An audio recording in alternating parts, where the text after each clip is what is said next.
எல்லோருக்கும் பாடறிவோம் படிப்பறிவோம் குழுவின் சார்பாக வணக்கங்கள். உங்களின் வரவேற்புக்கு மிக்க நன்றி. உங்களோட கேள்விகள்லாம் வந்து சேர்ந்தது. ஒவ்வொன்றா ஆன்சர் பண்றேன் எனக்கு தெரிந்த விதத்துல. Places for breathtaking in பூங்கதவே, இதை நான் வந்து லாஸ்ட் டைமே லைவ்ல கேட்டிருந்தாங்க ஒருத்தர். இது எங்கே வந்து மூச்சு விடுற இடம் வருது, மூச்சு விடாத இடம் எங்கே வருதுன்னு சொல்லிட்டு. இந்த பாட்டில் வந்து நிறைய வார்த்தைகள், குட்டி குட்டி வார்த்தைகள் தான். அதில் எல்லா இடத்துலையுமே பிரெத் எடுத்துக்கலாம். என் கஷ்டமான இடம் வந்து 2 இடத்துல சரணத்தில் வரும், கடைசி ஹம்மிங்ல வரும். மாலை சூடும் அந்த லைனுக்கு முன்னாடி ஒரு ஹம்மிங் இருக்கு,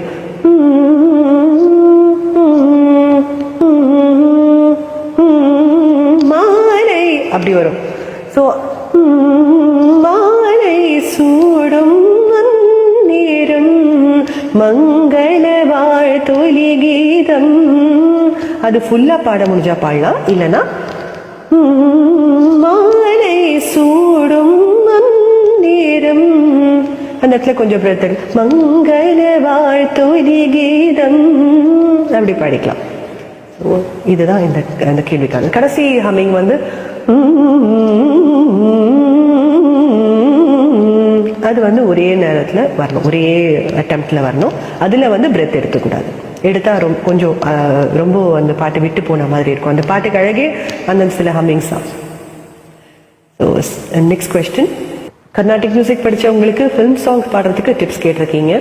ஓகே, கர்நாடிக் மியூசிக் படித்தவங்களுக்கு என்ன ஒரே ஒரு பிரச்சனை அப்படின்னா, அழுத்தம் திருத்தமாக அடி வயிற்றுலேருந்து பாடி பாடி எல்லாருக்கும் பழக்கமாக இருக்கும்.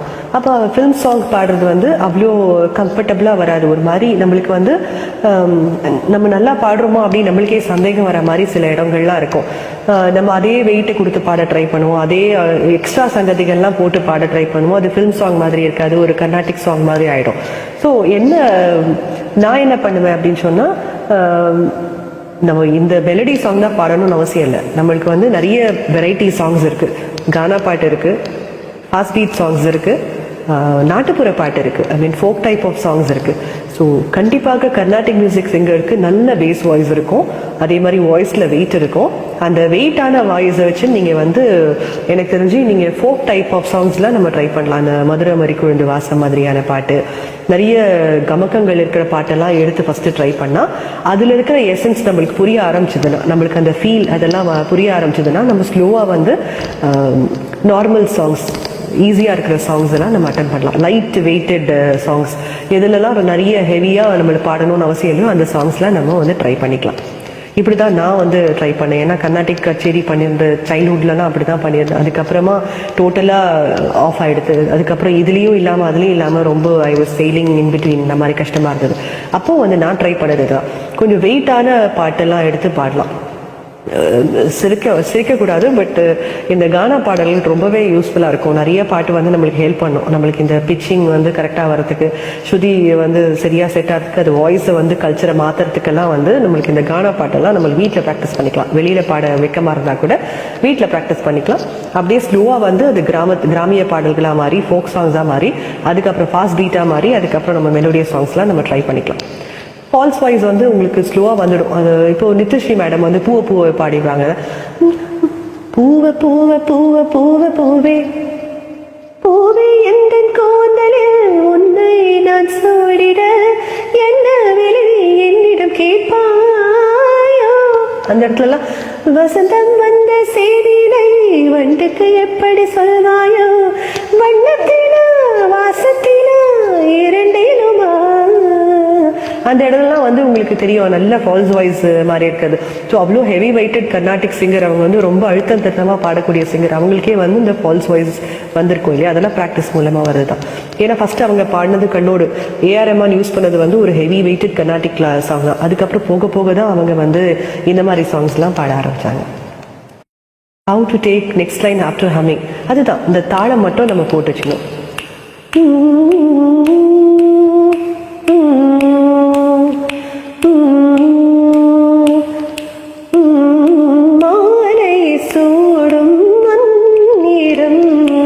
இந்த கவுண்ட் வச்சிருந்தாலே நம்மளுக்கு போதும். அது வந்து ஃபாஸ்டா வரலன்னா நம்ம ஸ்லோவா போடலாம்.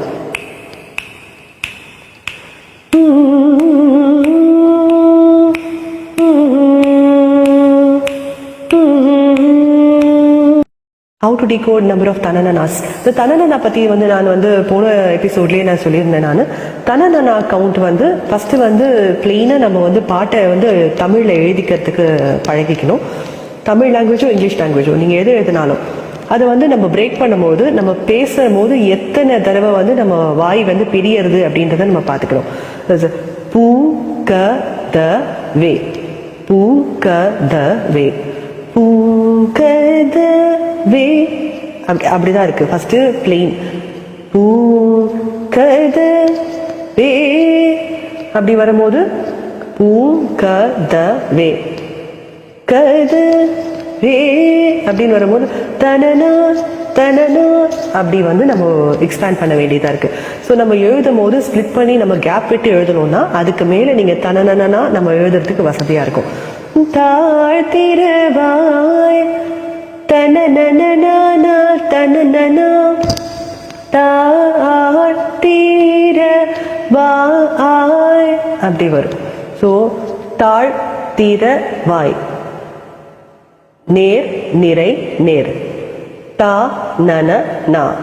ஆனா அது மட்டும் இல்ல, சங்கதி வரும்போது தாழ்த்தீர வாய் அப்படி வரும். அவ்வளோ டீட்டெயிலிங்கா போகும்போது நம்மளுக்கு வந்து ஈஸியா தனனனா புரிஞ்சிடும். முதல்ல கொஞ்சம் கஷ்டமா இருக்கும், அதுக்கப்புறம் வந்து தனனனா ஈஸியா ப்ராக்டிஸ் பண்ணிக்கலாம்.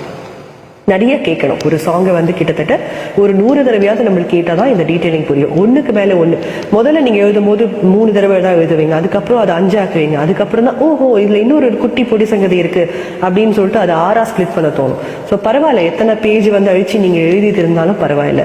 ஒரு பக்கத்துக்கு வந்து ஒரு ஒரு குட்டி நோட் புக் போட்டு வச்சுக்கோங்க. அதுல வந்து நீங்க வந்து 4 வரியா எழுதி பார்த்துக்கோங்க. அதை ஸ்பிளிட் பண்ணி பார்க்க கத்துக்கோங்க. அப்போ ஈஸியா புரிஞ்சிடும். இது நீங்க கம்ப்யூட்டர் டைப் பண்ணாலும் சரி, அந்த கம்ப்யூட்டர் மேல நீங்க ஹைலைட்டர் யூஸ் பண்ணிக்கலாம், இல்ல மார்க்கர் யூஸ் பண்ணி மேல எழுதிக்கலாம். அந்த மாதிரி நீங்க ட்ரை பண்ணிக்கலாம். ஓகே, இதுவும் லாஸ்ட் டைமே கேட்டிருந்தீங்க, சி ஷார்ப்ல தான் பாடணுமா அப்படின்னு சொல்லிட்டு. இந்த பாட்டு வந்து சி ஷார்ப்ல வந்து இருக்கு, 1.5 ஸ்ருதியில கம்போஸ் பண்ணியிருக்காங்க. யூஸ்வலா 1.5 ஸ்ருதியில வந்து ஆர்கெஸ்ட்ரால எப்பவுமே அரை ஸ்ருதி பாட மாட்டாங்க. ஒண்ணுல பாடுவாங்க, இல்ல 2ல பாடுவாங்க. ஸோ நீங்க வந்து உங்களுக்கு கம்ஃபர்டபுளா இருக்கிற ஸ்ருதி வந்து 1 இருந்ததுன்னா நீங்க 1ல செட் பண்ணிக்கலாம், இல்ல 2 இருந்தா 2ல செட் பண்ணிக்கலாம். 1னா சி, 2னா டி. ஒருவேளை உங்களுக்கு இந்த 1-2 ஸ்ருதிலாம் தெரியல, எனக்கு வந்து ஈஸியா இருக்கு, இந்த பிச்சில் தான் ஈஸியா இருக்கு அப்படின்னா நீங்க பாடி காமிச்சாலே போதும். யார் அந்த கீபோர்ட் பிளேயரோ அவங்களுக்கு அந்த ஸ்ருதி காதுல விழுந்தாலே அவங்க அந்த டியூன் செட் பண்ணி கொடுத்துருவாங்க. இது லைவ் ஆர்கெஸ்ட்ரால இருக்கும். ஆனா கரோக்கேல இருக்கும் போது மட்டும்தான் உங்களுக்கு அந்த பிரச்சனை.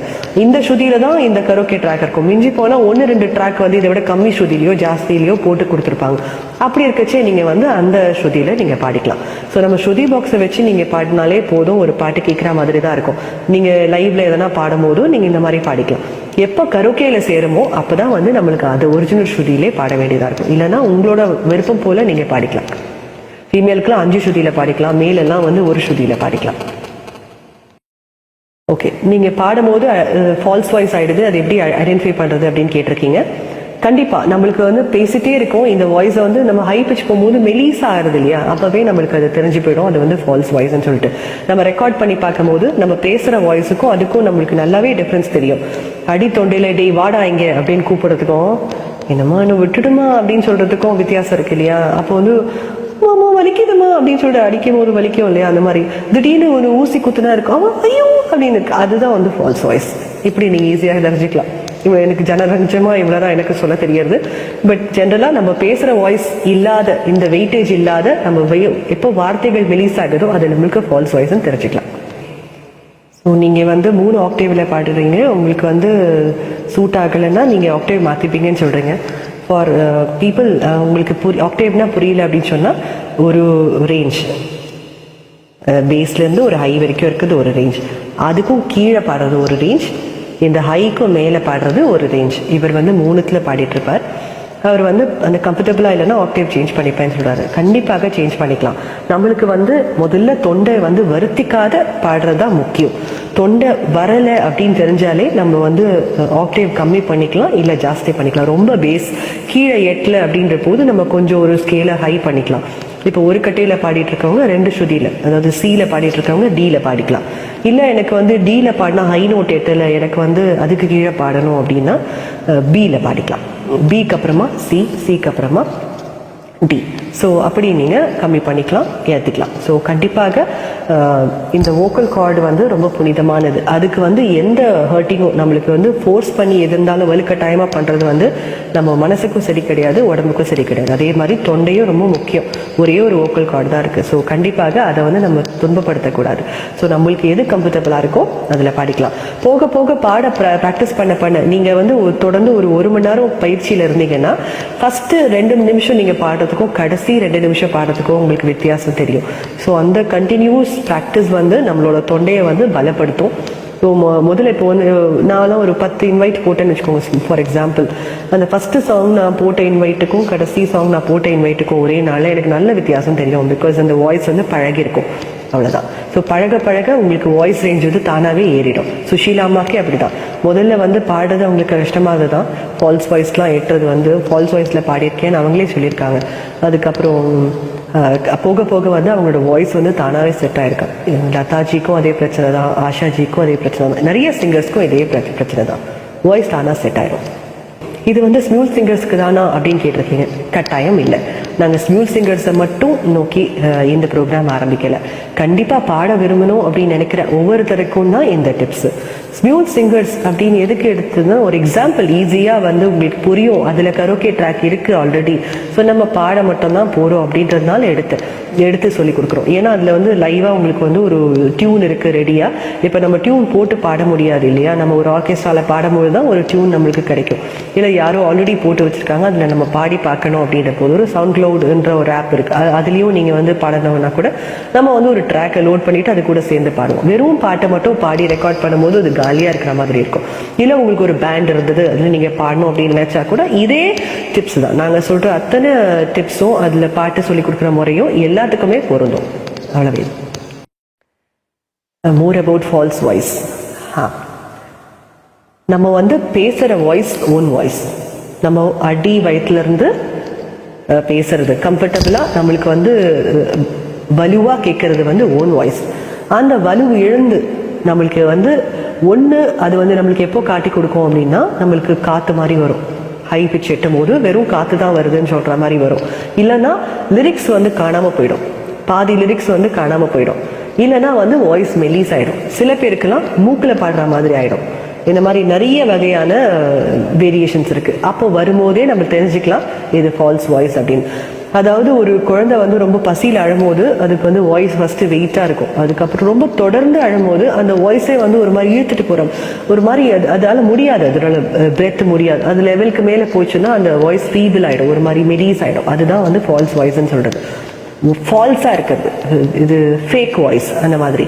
ஸோ உங்களோட வாய்ஸோட ரேஞ்சை வந்து முடியாத சமயத்தில் கூட, அந்த பேட்டரி ட்ரெயினாக இருக்கிற சமயத்தில் உங்களை காப்பாற்றி கொடுக்குற அந்த ரிசர்வ் பேட்டரி மாதிரி, பெட்ரோல் காலியாகும் போது ஒரு ரிசர்வ் பெட்ரோல் மாதிரி தான் ஃபால்ஸ் வாய்ஸும். அது வந்து உங்களால் வந்து திருப்பி ஓன் வாய்ஸ்க்கு எடுத்துகிட்டு வர முடிஞ்சதுன்னா நீங்கள் ஃபால்ஸ் வாய்ஸ் தாராளமாக யூஸ் பண்ணலாம். ஆனால் ஃபால்ஸ் வாய்ஸில் யூஸ் பண்ணிட்டு இருந்தோன்னா மசில் இந்த vocal cards will get affected. அது வந்து ரொம்ப டேமேஜ் ஆகிடும். அதனால நம்ம ஃபால்ஸ் வாய்ஸ் பாடக்கூடாது. அதாவது நம்மளோட ஓன் பேசுகிற வாய்ஸ் இல்லாமல், அதாவது எதில் வந்து நம்மளோட ஸ்ருதி வெயிட்டாக அப்படி ரீச் ஆகலையோ அதுவே நம்மளுக்கு வந்து ஃபால்ஸ் அப்படின்னு தெரிஞ்சுக்கலாம். வேற என்ன பண்ணலாம் அப்படின்னா, இப்போ ஓன் வாய்ஸில் இப்படி சத்தமாக பேசிட்டு இருக்கும் போதே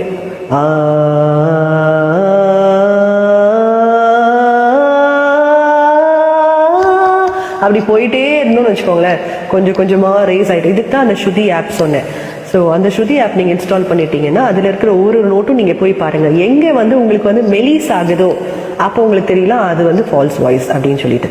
அந்த நோட்டு கூட ப்ராக்டிஸ் பண்ண உங்களுக்கு இன்னும் கொஞ்சம் மேலே ஏறலாம். ஓன் வாய்ஸ்லேயே மேலே ஏறது உங்களுக்கு பார்க்கலாம். அது வந்து ஏறாதப்போ அது ஃபால்ஸ் வாய்ஸ். அந்த ஓன் வாய்ஸில் இருக்கிற கடைசி நோட்டை நீங்கள் ஞாபகம் வச்சுக்கோங்க. ஃபால்ஸ் வாய்ஸ் எங்கே மாறுதுன்ற ஃபர்ஸ்ட் நோட்டை ஞாபகம் வச்சுக்கோங்க.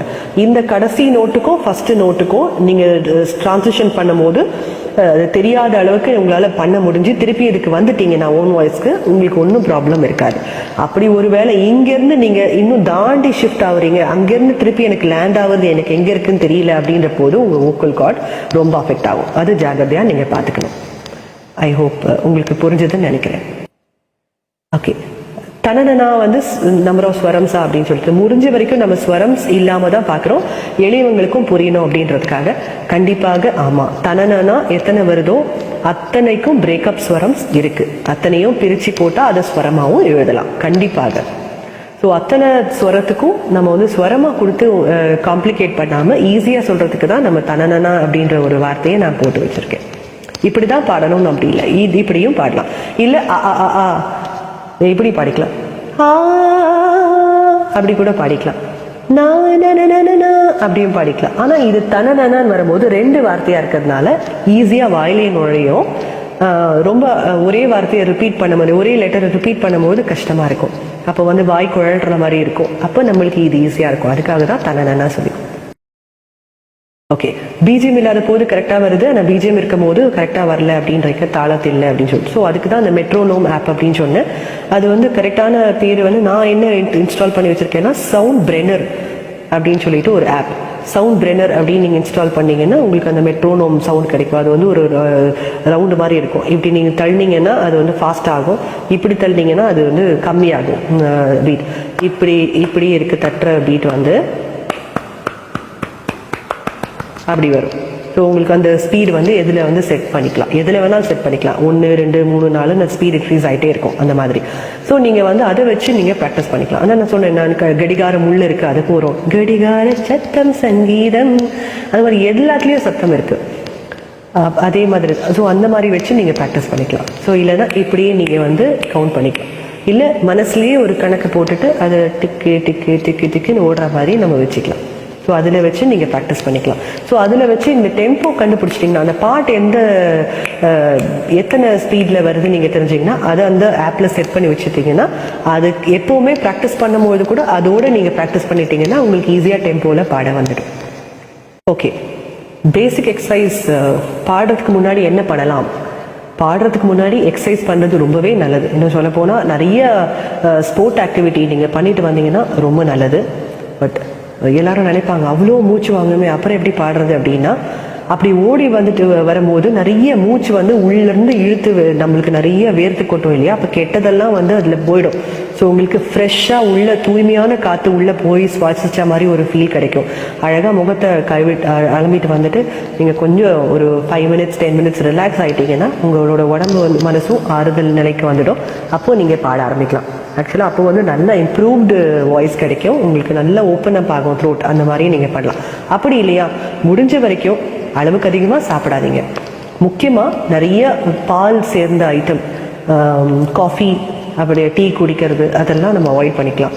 ஆல்கஹால், மது அருந்தக்கூடாது, ஸ்மோக் பண்ணக்கூடாது, ஜில்லுன்னு எதுவுமே சாப்பிடக்கூடாது. நிறைய சாக்லேட் சாப்பிட்றது, இல்லைன்னா நிறைய காரமாக சாப்பிட்றது. ஏன்னா பாடும் போது விக்கல் வந்துடும், இருமல் வந்துடும், இல்லைன்னா வந்து திடீர்னு ஒரு மாதிரி புளி கரைக்கிற மாதிரி ஆயிடும் இந்த இடத்துல. அந்த மாதிரிலாம் நம்ம அவாய்ட் பண்ணிக்கலாம். ஸோ சாப்பிட்றத அவாய்ட் பண்ணிட்டாலே போதும், நம்மளுக்கு பாட்டு தன்னால் வந்துடும். அந்த எக்ஸசைஸே போதுமானது. இல்லைன்னா ஒரு கண்ணை மூடிட்டு ஒரு டீப் பிரெத் எடுக்கலாம். இல்லை ஜோதிர் தானம் தெரிஞ்சதுன்னா ஒரு நிமிஷம் ஜோதியை நினைச்சிட்டு நீங்கள் அமைதியாக தியானம் பண்ணிட்டு நீங்கள் எடுத்தா கூட போதும். பெரிய பெரிய எக்ஸசைஸ் பண்ணணும்னு அவசியம் இல்லை.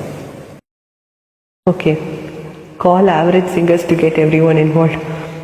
ஸோ ஆவரேஜ் சிங்கர்ஸ், இது வந்து கேள்விக்கான பதில் நான் எப்படி சொல்றது. ஸோ நாங்கள் எடுக்கிறவங்க எல்லாம் ரொம்ப எல்லாமே எல்லாராலையுமே பர்ஃபெக்டாக பாடிட முடியாது. அது சிங்கர்ஸ், எல்லா சிங்கர்ஸ்க்கும் பிரச்சனை வரும், எனக்கும் பிரச்சனை வரும், எல்லா மென்டார்ஸ்க்கும் ப்ராப்ளம் வரும். அதை வந்து நம்ம வந்து எப்படி ஹேண்டில் பண்ணுறோம் அப்படின்றது தான் இருக்குது. ஸோ எல்லாரோடைய டிஃபிகல்ட்டி லெவலையும் கருதி தான் நம்ம வந்து இந்த ஷோவோட டைமையும் கருதி தான் நம்ம ஒவ்வொருத்தராக நம்ம எடுக்கிறோம். ஸோ இப்போது நியூ சாங் மட்டும் பாடிட்டு இருக்க சிங்கருக்கு வந்து பழைய பாட்டு பாடணும்னு ஆசையாக இருக்கும், ஆனால் பயமாக இருக்கும். அந்த மாதிரி இருக்க சமயத்தில் ஒரு சின்ன உதவி பண்ணுறது மூலமாக அவங்களுக்கு அந்த பாட்டு ஈஸியாக வந்துடும். அந்த மாதிரி வந்து எல்லாரையும் கன்சிடர் பண்ணி தான் நாங்கள் எடுத்துகிட்ருக்கோம். கண்டிப்பாக உங்களோட கேள்விக்கும் நாங்கள் கண்டிப்பாக வந்து ஆவரேஜ் சிங்கர்ஸையும் எடுக்கிறோம், அது இன்னும் அதை விட கம்மியாக பாடக்கூடிய சிங்கர்ஸையும் எடுத்து நாங்கள் ட்ரை பண்ணுறோம். Thank you. Okay, mentor has to be more critical. Okay, இதுக்கும் நான் வந்து ஒரு பதில் சொல்ல விரும்புகிறேன். ஆக்சுவலாக நம்ம கூட இருக்கிற மென்டி நம்ம தனியாக சொல்லி கொடுக்கும் போது வேற. ஸ்கூலில் கூட வந்து ஒரு குழந்தை வந்து சரியாக படிக்கலை அப்படின்னு சொன்னால் அந்த டீச்சர் வந்து அந்த எல்லா கிளாஸ் முன்னாடி அந்த குழந்தைய திட்டினாலும், இல்லை ஒரு மாதிரி நீ சரியாக பாடலை, நிறையா படிக்கலை அப்படின்னு சொன்னாலும் அந்த குழந்தைக்கு வந்து அவமானமாக போயிடும், ஒரு மாதிரி எம்பராசிங்காக ஆகிடும் இல்லையா. அந்த மாதிரி வந்து இந்த அது ஸ்கூல்ல இருக்கிற ஒரு 20-30 குழந்தைங்களுக்கு நடுவில் இது வந்து ஒரு லைவ் ஷோ, எல்லாரும் பார்த்துட்டு இருக்க ஷோ. எல்லாருக்கும் அந்த கஷ்டம் இருக்கும். முதல் தடவை கேட்டு இருக்கிற 30 நிமிஷத்துக்குள்ள அதை கத்துக்கிட்டு உடனடியாக அதை பாடணுன்ற போது எல்லாருக்குமே அந்த சிரமம் இருக்கும். ஸோ அது பர்ஃபெக்டாக வராது. நம்மளே கற்றுனா கூட நம்மளுக்கு அந்த பர்ஃபெக்ஷன் வர்றது ரொம்ப கஷ்டம் தான். ஸோ அதை நம்ம வந்து நெகட்டிவாக உனக்கு சரியாக பாட வரல, ஐயோ நீ இவ்வளோதான் நீ பாடுறது தப்பு அப்படின்னு சொல்கிறத விட நம்ம 100% அப்படியே வச்சுக்கலாம். நீ இவ்வளோ வந்துட்டு இன்னும் கொஞ்சம் அப்படின்னு சொல்லும் போது அவங்களுக்கு வந்து கொஞ்சம் திருப்தியாக இருக்கும், பாசிட்டிவாக ஃபீல் ஆகும். அதுதான், வேற எந்த நோக்கமும் கிடையாது. இருக்கிற 30 மினிட்ஸ்க்குள்ள யாராலையும் ஜீனியஸ் ஆகிட முடியாது. ஸோ அந்த மாதிரி இருக்கிற நேரத்தில் பப்ளிக் எல்லாரும் வாட்ச் பண்ணிட்டு இருக்கிறத கருதியும் நாங்கள் வந்து அந்த இதை காப்பாற்ற வேண்டியதாக இருக்கு, வேற ஒன்றும் இல்லை. டு நோ த பிரிகாஸ் அண்ட் ஆலாப்ஸ் இல்லை, கர்நாடிக் மியூசிக் தெரிஞ்சவங்களுக்கு ஆரோகணம் அவரோகணம் எல்லாம் தெரியணும். கண்டிப்பாக தெரிஞ்சா அவங்களுக்கு ஈஸியாக இருக்கும் கற்றுக்கிறது. பட் தெரியாதவங்களுக்கு அதை பற்றி கவலைப்பட வேண்டிய அவசியமே இல்லை. அதுக்கு தான் நாங்கள் இருக்கிறோம். இந்த மாதிரி ஒரு சுச்சுவேஷனில் இருக்கிறவங்களை எடுத்து வைக்கிறது தான் எங்களோட சேலஞ்சு. அதுக்கு தான் நாங்கள் இந்த குழுவே ஆரம்பிச்சிருக்கோம், இந்த மாதிரி ஒரு முயற்சி ஆரம்பிச்சிருக்கோம். ஸோ ஆரோகணம் அவரோகணம் தெரியலைன்னா கூட பரவாயில்ல, அந்த பிரிகாஸ்க்கு வந்து நம்ம அந்த பாட்டை வந்து நிறைய தடவை கேட்டு அண்டர்ஸ்டாண்ட் பண்ணிக்கிறது போதுமானது. ஸோ அதுதான் நாங்கள் வந்து இங்கே கற்றுக் கொடுக்குறோம். அது எப்படி சிம்பிளாக ஈஸியாக வந்து பிரித்து நம்ம கற்றுக்கலாம் அப்படின்றது தான் எல்லாருக்கும். முக்கியமாக பாட்டை நல்லா கேட்கணும், அவ்வளோதான். வாய்ஸ் பிரேக் ஆகிறது ப்ரிவென்ட் பண்ணுறதுக்கு என்ன பண்ணுறது அப்படின்னு சொல்லி இது எனக்குமே வரக்கூடிய பிரச்சனை தான். ஏன்னா நம்ம ட்ரெயினர் அதிகமாக பேசி ஸ்ட்ரெயின் பண்ணுறதுனால எனக்கு வாய்ஸ் பிரேக் ஆகும். சில பேருக்குலாம் நிறைய வேலை வெளி வட்டாரத்தில் ஃபீல்டு ஆக்டிவிட்டி பண்ணிட்டு வந்து பாடணும் அப்படின்னு ஆசைப்படுறவங்களுக்கு நிறைய வாய்ஸ் பிரேக் ஆகும். ஏன்னா அங்கே ஸ்ட்ரெயின் பண்ணிட்டு வந்துடுவாங்க, நிறைய வந்து பலு தூக்கிட்டு நிறைய வந்து கஷ்டப்பட்டு வேலை செஞ்சுட்டு நாள் ஃபுல்லாக வந்து அயராது உழைச்சிட்டு அது வந்து உடம்புல பிரச்சனை இருந்தால் கஷ்டம் பண்ணால் கூட பரவாயில்ல, அது வந்து மூளையில் வந்து என்ன ஆகும்னா அந்த அவ்வளோ வேலையை பண்ணிட்டு ஸ்ட்ரெஸ் ஆகிடும். அதனால நம்மளுக்கு வந்து வாய்ஸ் வந்து ஈஸியாக நம்மளுக்கு வந்து ஒத்துழைக்காது. கண்டிப்பாக வாய்ஸ் பிரேக் ஆகக்கூடாது அப்படின்னா நம்ம வந்து வோக்கல் கார்ட்ஸோட லிமிட் நம்ம தெரிஞ்சுக்கணும். இவ்வளவுதான் நம்மளால பாட முடியும். இதுக்கு முன்னாடி கொஸ்டின் ஆன்சர் பண்ணதும் அதுதான். அந்த ஸ்ருதி பாக்ஸ் எடுத்து வச்சுக்கோங்க. உங்களுக்கு வந்து வாய்ஸ் வந்து பேசுற மாதிரியே எப்போ வெயிட்டா இருக்கும். நீங்க வந்து ஒருத்தரை சத்தமா கூப்பிடுறது, திட்டும் போது கூப்பிடுறதோ இல்ல கோமா கூப்பிடுறதோ இல்ல சந்தோஷமா கூப்பிடுறதோ எவ்வளோ வாய்ஸ் வந்து ப்ரெஸ் பண்ணி கூப்பிடுவீங்க. அந்த மாதிரி ப்ரெஸ்ஸிங் வந்து எந்த நோட்டு வரைக்கும் உங்களால போக முடியுது, எவ்வளோ ஹை பிச்சில் உங்களால ஒருத்தரை கூப்பிட முடியுது இல்லை வந்து கேட்க முடியுது அப்படின்றத நீங்க தெரிஞ்சு வச்சிட்டீங்கன்னா அதுக்கப்புறம் யூ கேன் அண்டர்ஸ்டாண்ட் தட் அதுக்கு மேலே நம்ம வாய்ஸ் போகல அப்படின்னு அர்த்தம். ஸோ அந்த மாதிரி இருக்கிற சாங்கை நீங்க எடுத்துக்க வேண்டாம். ஸோ வாய்ஸ் கிராக் ஆகிற இடத்துல நீங்கள் வந்து மசிலை ஸ்ட்ரெயின் பண்ண வேண்டாம். ஸோ சாப்பிட்றதுலையும் இருக்குது, நீங்கள் வந்து ப்ராக்டிஸ் பண்ணுறதுலையும் இருக்குது, அண்ட் எந்த நேரத்தில் நம்ம பாடுறோன்றது இருக்குது. ஸோ நம்ம மத்தியானத்தில் காலையிலலாம் நம்ம பாடினோம்னா நம்ம நிறைய வேலை செஞ்சுட்டே இருப்போம். அந்த நேரத்தில் மியூசிக் சம்மந்தமாக இல்லாதவங்களுக்கெல்லாம் மற்ற வேலையும் பண்ணிகிட்டு இருப்போம். ஸோ அந்த நேரத்துலலாம் நம்ம வந்து ஹைபிட் சாங்ஸை நம்ம ட்ரை பண்ணுறதை அவாய்ட் பண்ணிக்கலாம். ஸோ சாயங்காலம் ஒரு 6 மணிக்கு மேலே வந்து நம்மளுக்கு கொஞ்சம் ஃப்ரீயாக இருக்கும், மைண்ட் எல்லா வேலையும் முடிச்சுட்டு இருக்கோம் அப்படின்ற ஒரு இது இருக்கும் போது நம்ம பாடிக்கலாம். இல்லை இரவு நம்மளுக்கு வசதியாக இருந்ததுன்னா ரொம்ப தூங்குற நேரத்துக்கு கொஞ்சம் அவாய்ட் பண்ணிட்டு ஒரு 2 மணி நேரம் முன்னாடி 1.5 மணி நேரம் முன்னாடி வரைக்கும் நம்ம பாடிக்கலாம். அதுக்கப்புறம் நம்ம தூங்கிக்கலாம். தூக்கம் வர நேரத்தில் நம்ம வந்து பாடணும்னா அகைன் வந்து நம்மளுக்கு வாய்ஸ் பிரேக் ஆகும். ஏன்னா மூளைக்கு வந்து அதுக்கு போயிடும், அது சிக்னல் கிடைச்சிடும்.